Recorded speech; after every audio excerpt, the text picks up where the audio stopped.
2021년 1월 9일 토요일 오늘의 말씀을 함께 나누도록 하겠습니다. 오늘 말씀의 제목은 더 이상 기근이 없을 것이다 입니다. 본문 말씀은 에스겔 36장 29절부터 38절까지 말씀입니다. 읽겠습니다. 내가 너희를 모든 더러운 데에서 구원하고 곡식이 풍성하게 하여 기근이 너희에게 닥치지 아니하게 할 것이며 또 나무의 열매와 밭의 소산을 풍성하게 하여 너희가 다시는 기근의 욕을 여러 나라에게 당하지 아니하게 하리니 그때 너희가 너희 악한 길과 너희 좋지 못한 행위를 기억하고 너희 모든 죄악과 가증한 일로 말미암아 스스로 밉게 보이리라. 주 여호와의 말씀이니라. 내가 이렇게 행함은 너희를 위함이 아닌 줄을 너희가 알리라. 이스라엘 족속아 너희 행위로 말미암아 부끄러워하고 한탄할지어다. 주 여호와께서 이같이 말씀하셨느니라. 내가 너희를 모든 죄악에서 정결하게 하는 날에 성읍들에 사람이 거주하게 하며 황폐한 것이 건축되게 할 것인즉 전에는 지나가는 자의 눈에 황폐하게 보이던 그 황폐한 땅이 장차 경작이 될지라. 사람이 이르기를 이 땅이 황폐하더니 이제는 에덴 동산같이 되었고 황량하고 적막하고 무너진 성읍들의 성벽과 주민이 있다 하리니 너희 사방에 남은 이방 사람이 나 여호와가 무너진 곳을 건축하며 황폐한 자리에 심은 줄을 알리라. 나 여호와가 말하였으니 이루리라.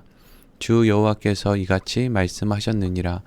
그래도 이스라엘 족속이 이같이 자기들에게 이루어 주기를 내게 구하여야 할지라. 내가 그들의 수요를 양떼같이 많아지게 하되 제사드릴 양떼 곧 예루살렘이 정한 절기의 양 무리같이 황폐한 성읍을 사람의 떼로 채우리라. 그리한즉 그들이 나를 여호와인 줄 알리라 하셨느니라. 아멘. 하나님께서는 에스겔 36장 말씀에 들어와서 내가 너희를 처음보다 낮게 대우할 것이다 라고 말씀하셨습니다. 이 말씀은 하나님께서 하나님의 백성들을 이제까지와는 다른 방법으로 대해 주시겠다라고 하시는 말씀이었습니다.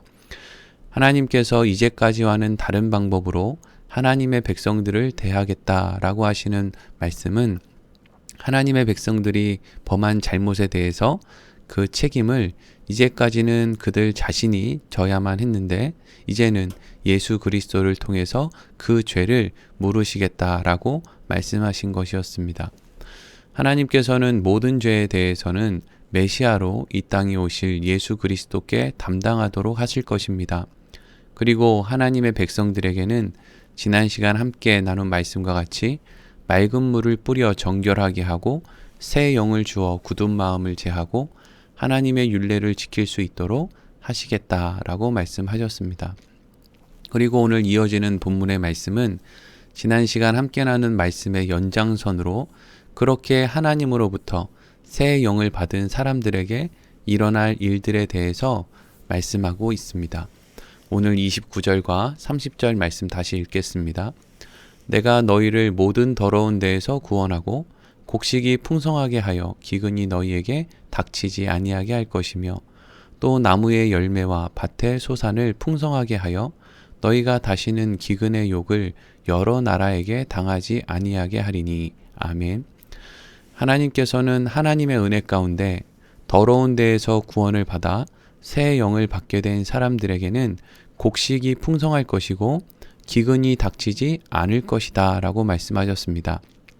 그리고 나무의 열매와 밭의 소산이 풍성하여 다시는 기근의 어려움으로 인해서 주변 나라들에게 욕을 당하지 않을 것이라고 말씀하셨습니다.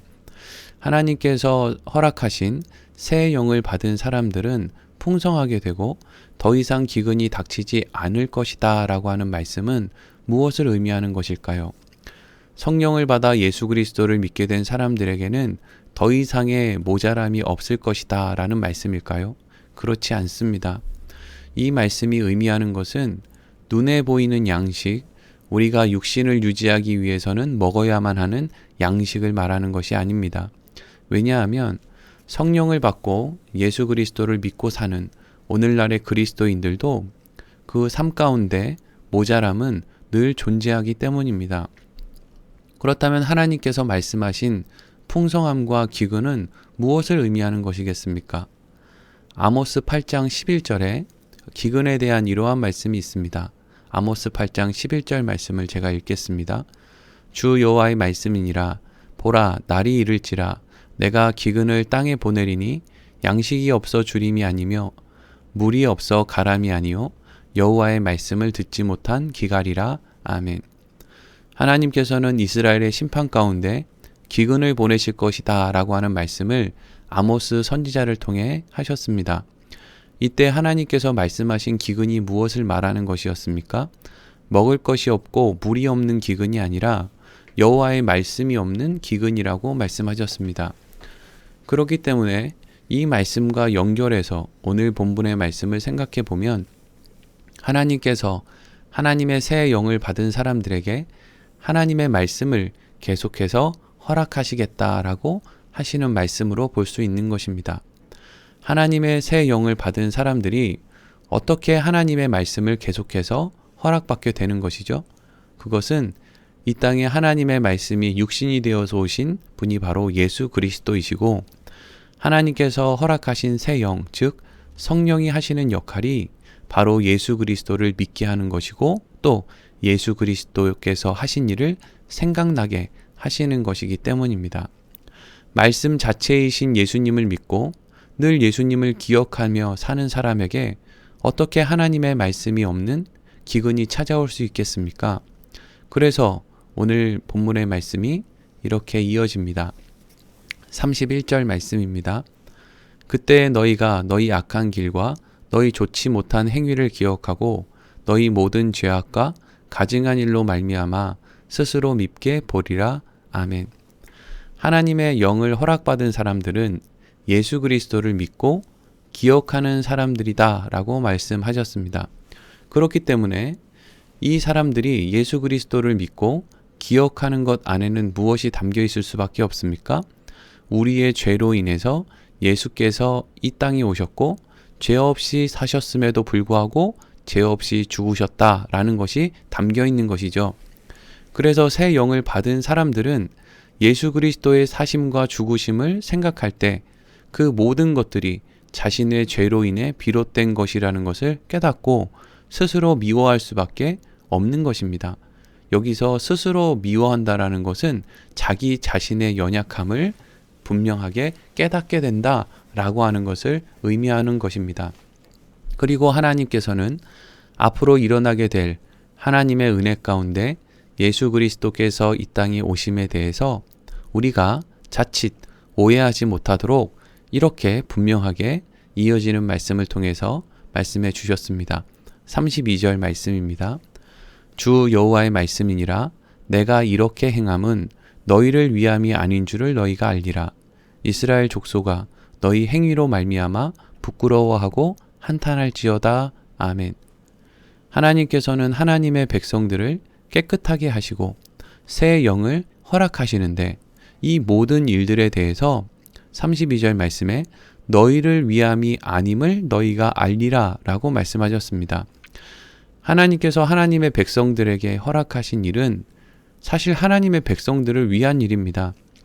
그런데 왜 하나님께서는 이 모든 일들이 너희를 위함이 아님을 너희가 알게 될 것이다 라고 말씀하시는 것입니까?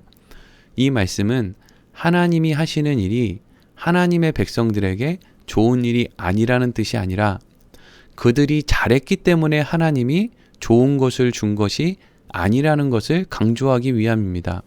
그들이 하나님 앞에 잘했기 때문에 말씀을 잘 지켰기 때문에 선한 삶을 살았기 때문에 이렇게 좋은 것을 허락한 것이 아니라 그들은 분명 하나님 앞에 끊임없이 범죄하며 살았는데 이전에 하나님께서 아브라함과 하신 언약으로 인해서 이 모든 일들이 결국 일어나게 되었음을 말씀하시는 것입니다.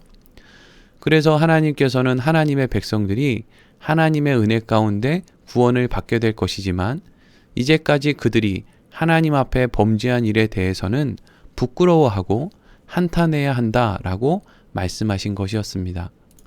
그리고 오늘 본문의 말씀은 하나님의 백성들이 결국 하나님의 은혜 가운데 어떠한 모습으로 어떠한 환경 가운데에서 살아가게 될 것인지를 이렇게 설명하는 것으로 끝맺습니다.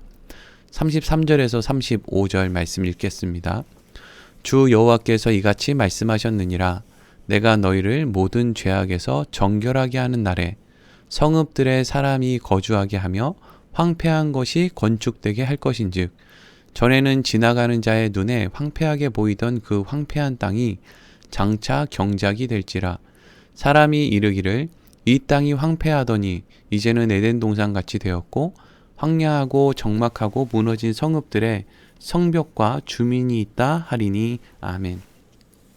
하나님께서 허락하신 에덴 동산을 죄로 말미암아 잃어버리게 된 아담과 하와 같은 사람들에게, 하나님이 허락하신 가나안 땅을 죄로 말미암아 잃어버린 이스라엘 백성들과 같은 사람들에게 앞으로는 그들이 하나님이 좋은 것을 주셔도 결국 죄로 인해 잃어버리고 마는 인생이 아니라 죄의 문제 가운데 자유를 얻어서 죄로 인해 황폐한 땅도 다시금 에덴으로 만들어낼 수 있는 그러한 존재가 되게 하시겠다라고 말씀하셨습니다. 이것은 인간은 하나님이 좋은 것을 주셔도 망칠 수밖에 없는 존재인데 이제는 하나님이 좋지 않은 걸 주셔도 좋은 것으로 만들어낼 수 있는 존재로 만들었다라는 것을 의미하는 것입니다. 이것은 하나님의 은혜를 입은 인생들이 결국 망하는 인생이 아니라 살아나는 인생, 영생을 소유하게 되는 인생들이 될 것이다 라는 것을 말씀하시는 것이라고 할 수 있습니다. 사랑하는 성도 여러분, 오늘 본문의 말씀은 하나님의 은혜 가운데 죄로부터 정결하게 되고 새 영을 허락받은 사람들이 얼마나 놀라운 일을 허락받은 사람들인지를 구체적으로 기록하고 있습니다. 이 땅을 살아가는 모든 인생들은 살면 살수록 망하는 인생들입니다. 그래서 최선을 다하며 살아도 그 결과는 늙고 병들고 죽는 것이 전부입니다. 그러나 우리는 이제 하나님의 은혜 가운데 존재가 완전히 바뀌었습니다. 우리는 늙고 병들고 죽어가는 인생이 아닌 영생을 향해 한 걸음씩 나아가는 인생이 된 것입니다. 어떻게 우리가 이렇게 되었습니까? 하나님의 은혜 가운데 예수 그리스도를 통해서 죄의 문제를 해결받고 영원한 생명을 소유하게 되었기 때문입니다. 오늘 말씀을 이렇게 마치도록 하겠습니다.